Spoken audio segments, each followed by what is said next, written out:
ఎన్టీఆర్ భరోసా పెన్షన్‌లకి సంబంధించి ఇప్పటి వరకు ఉన్న అప్డేట్స్ చూసినట్లయితే, వైసీపీ హయాంలో పెన్షన్ అప్లై చేసి అర్హత పొందిన వారు ఎవరైతే ఉన్నారో, వారికి ఆ పెన్షన్ అమౌంట్ అనేది అక్టోబర్ నెల నుంచి అయితే అందజేస్తామని స్పీకర్ అయ్యన్న పాత్రుడు గారైతే చెప్పడం జరిగింది. అలాగే మరొక అప్డేట్ చూసినట్లయితే, ఇప్పుడు రీసెంట్‌గా పెన్షన్ అప్లై చేసుకోవడానికి ఎవరైతే అర్హత పొందారో, వారికి కొత్తగా పెన్షన్ అప్లై చేసుకోవడానికి అక్టోబర్ నెల నుంచి అయితే ఆప్షన్ అయితే ఇస్తారని ఆంధ్రప్రభ న్యూస్ పేపర్‌లో ఒక ఆర్టికల్ అయితే రావడం జరిగింది. ఇప్పుడు చెప్పుకున్న 2 వార్తలు కూడా అంటే స్పీకర్ అయ్యన్న పాత్రుడు గారు చెప్పినది, అలాగే ఆంధ్రప్రభ న్యూస్ పేపర్‌లో వచ్చినది.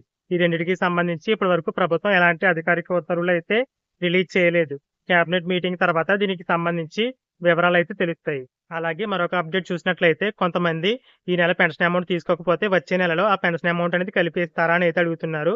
ప్రెజెంట్ ప్రభుత్వం అయితే అలా చేయడం లేదు. మీరు ఒక నెల పెన్షన్ అమౌంట్ తీసుకోకపోతే ఆ నెల పెన్షన్ అమౌంట్ వచ్చే నెలలో కలిపి అయితే ఇవ్వడం లేదు.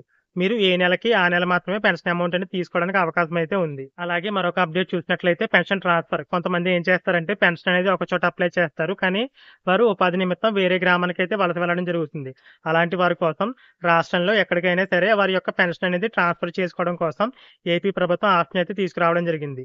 మీరు ఇందుకోసం మీ యొక్క పెన్షన్ అనేది ఏ సచివాలయం పరిధిలో ఉందో ఆ సచివాలయానికి వెళ్లి మీ యొక్క డీటెయిల్స్‌తో పాటు మీ యొక్క పెన్షన్ అనేది రాష్ట్రంలో వేరే గ్రామానికి ఎక్కడికైతే ట్రాన్స్‌ఫర్ చేసుకోవాలనుకుంటున్నారో ఆ గ్రామం యొక్క డీటెయిల్స్ ఇచ్చినట్లయితే మీ యొక్క పెన్షన్ అనేది మీరున్న గ్రామానికైతే మీ యొక్క సచివాలయ వెల్ఫేర్ అసిస్టెంట్ అయితే ట్రాన్స్‌ఫర్ చేస్తారు. ఇందుకోసం మీరు తప్పకుండా ప్రెజెంట్ మీ యొక్క పెన్షన్ అనేది ఏ గ్రామ సచివాలయ పరిధిలో ఉందో ఆ గ్రామ సచివాలయ వెల్ఫేర్ అసిస్టెంట్‌ని అయితే కాంటాక్ట్ అవ్వాల్సి ఉంటుంది. ఇక కూటమి ప్రభుత్వం ఎవరైతే తప్పుడు సర్టిఫికెట్‌లతో పెన్షన్ పొందుతున్నారో వారి యొక్క పెన్షన్‌లనేవి తొలగించేందుకు అధికారుల చేత వెరిఫికేషన్‌లయితే చేపడుతుంది. దీనికి సంబంధించి ఇప్పటికే చాలా చోట్ల పెన్షన్‌ల కేటగిరీల వారీగా అంటే వికలాంగ పెన్షన్‌లు, వితంతు పెన్షన్‌లు, డీఎంహెచ్ఓ పెన్షన్‌లు ఇలా కొన్ని రకాల పెన్షన్‌ల వెరిఫికేషన్ అయితే చేసి అధికారులు ప్రభుత్వానికైతే నివేదిక అయితే పంపారు. ఇప్పటికే చాలా చోట్ల ఈ వెరిఫికేషన్‌లు అయితే పూర్తయ్యాయి. రాష్ట్రం మొత్తం మీద ఇలా వెరిఫికేషన్‌లు అయితే జరుగుతున్నాయి.